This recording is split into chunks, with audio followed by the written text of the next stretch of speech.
atmosfera ljubezni, ne, torej ekosistem, ne, narava, Božje kraljestvo, lahko rečemo.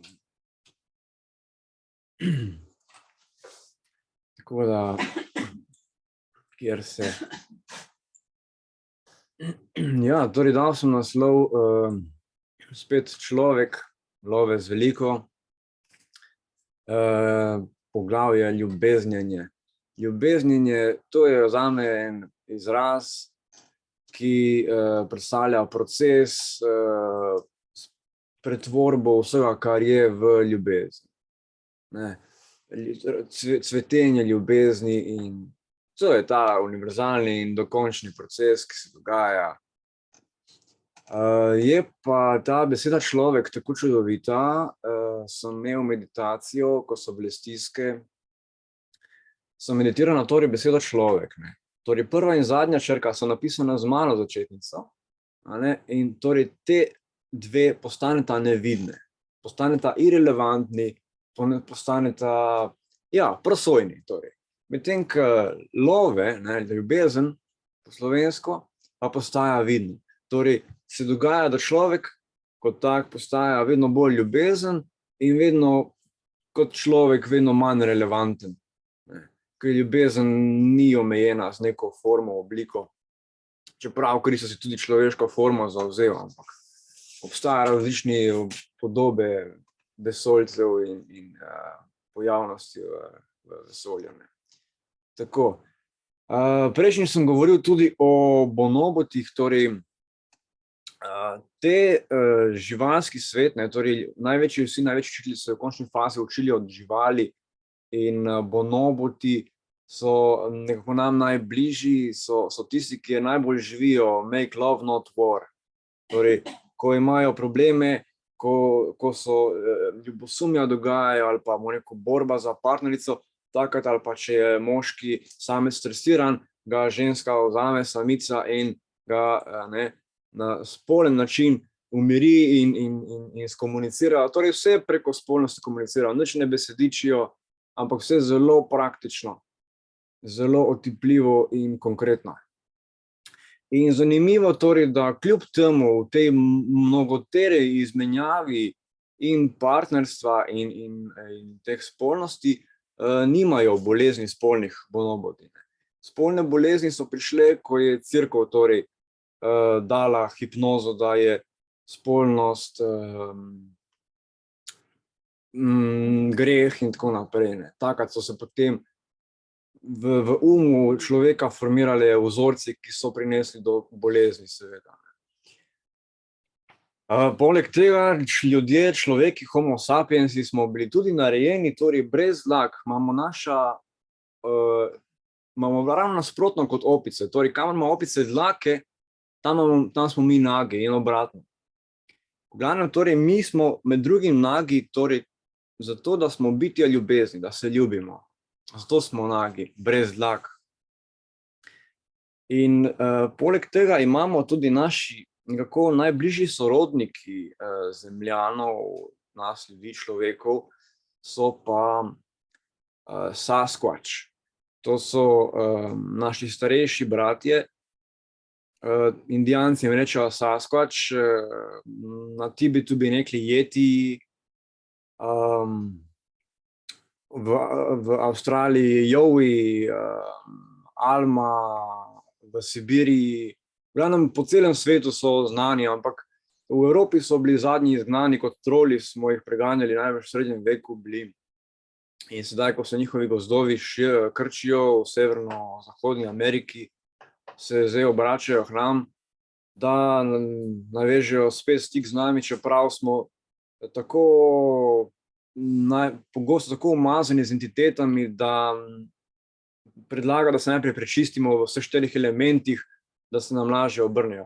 Se lahko pojavijo v sanjah kot vrtinec, telepatsko, so fizično zelo močni in so torej tudi naši varuhi v resnici.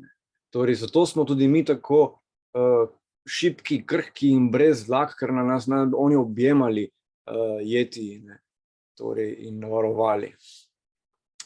In torej mi smo pa tisti avatarji ljubezni, naj bi bili, čeprav so nas potem zmedli so nas dali v hleve in genetsko modificirali bili in tako naprej, določeni vesoljci. Ampak da se vrnemo torej nazaj k tej spolnosti kot praktični uporabnosti.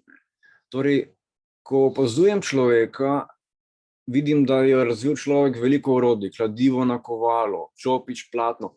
Vse te stvari so pravzaprav genitaliji.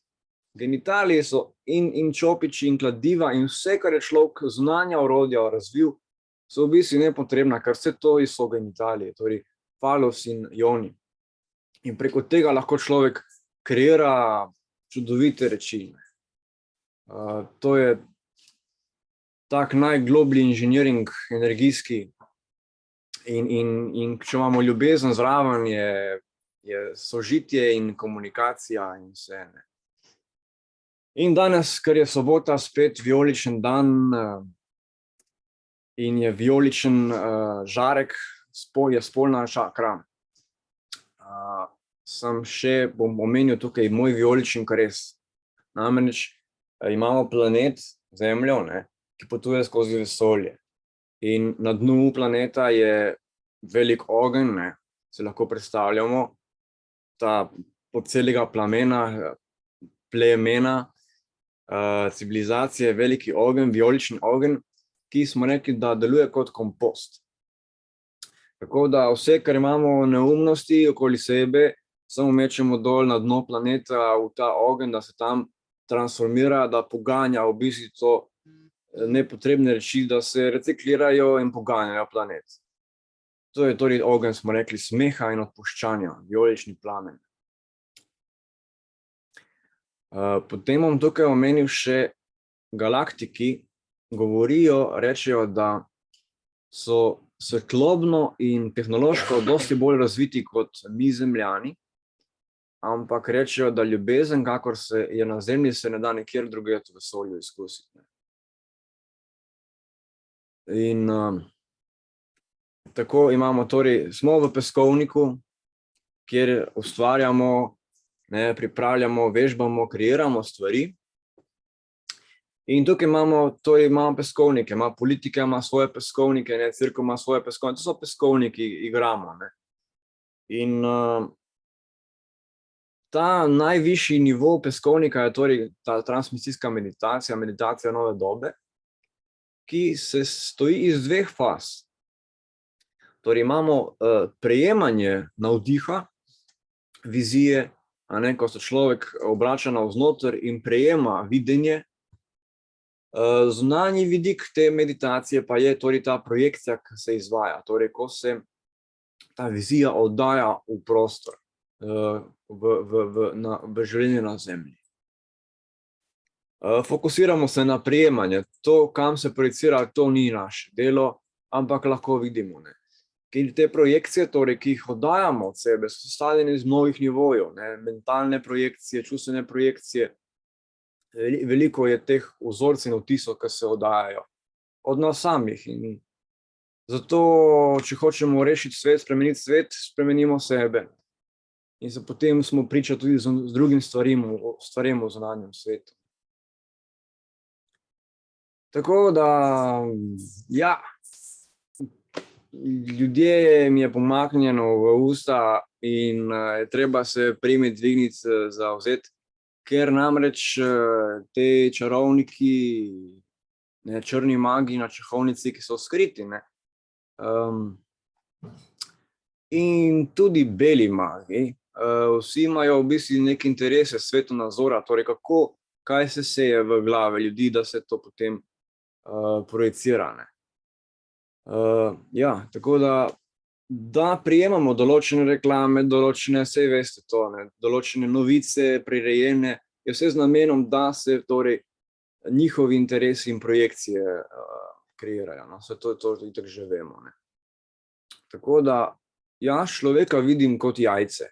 Torej, ljudje smo kot jajca, še nekako nerazviti, v ekosistemu zgubljeni in ta jajca potem, kaj bo iz teh jajc zraslo, so veliki mnogo potencialov.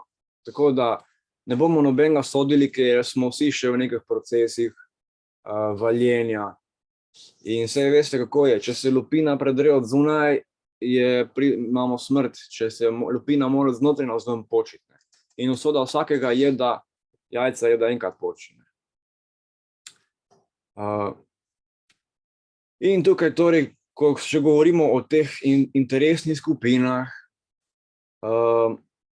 komu bomo dali težo? Torej, mi sami dajemo težo določenim igralcem in faktorjem v svetu in v družbi in življenju. Tako da stvari, ki so neumne, in težo odzamemo. In ko jim vsi damo težo ljubezni, damo težo smiselnim stvarem, to lahko sami v sebi delamo. Da to dobiva na masi in drugo, da gre da se dematerializira pravzaprav. Od plapola. In še sem eno idejo imel, bom delil z vami. Namreč psihiatrije, ki so postavljene, to so posledica SS-ovcev in taborišč, tako naprej, so potem to priredili za kontrolo, psihološko kontrolo nad ljudmi. Ampak norec je tisti, ki je pionir, ki odpira novo pot, ki navdihuje kralja, ki je pogumen, ker je nor, ali kako že temu rečemo, je nulta karta tarota, smo rekli. Tako da psihiatrija pravzaprav ne potrebujemo psihiatrij, ampak sociotrije. Torej, terapevtske, neke skupnosti, kjer bodo se sociopate zdravili. Ker sociopati so pravzaprav problem. In danes imamo že dovolj znanja, da jih lahko prepoznamo, kateri politik, kateri duhovnik je sociopat in se igračkajo, torej, ker so prazni umi, nezaposleni in potem se igračkajo z družbo. Tako da to so te problematične zadeve. In mi bomo torej v bližini prestolnika silne. Torej, in mi sami smo prestolniki. Prestolnik zapoveduje vsem silam, ne. Ni strahu. In na tak način torej bomo postali kot oko, ko duh skozi nas gleda. In je tako vse enostavno, ko smo priče in kako lepo je torej čutiti, ko duh skozi nas gleda in vidi in zre in kreira. In smo sproščeni kot otroci v Božjem kraljestvu. Hvala.